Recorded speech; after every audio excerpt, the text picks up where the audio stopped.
የሚቆጭሽ ነገር አታድርጊ። ልጠጣው አሚር ጠጣው። ይሄን በረኪና ልጠጣው። ጠጣው እስኪ ጠጣው። ተይ ይቆጭሻል። ሁላችሁም ይቆጫችኋል። ተው ሳይቆጨው ለመጨረሻ ጊዜ ነው የምጠይቅሽ። አይቆጭሽም ማለት እስኪ ምን ኡይ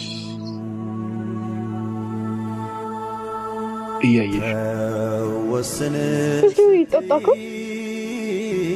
እንዴ አሚር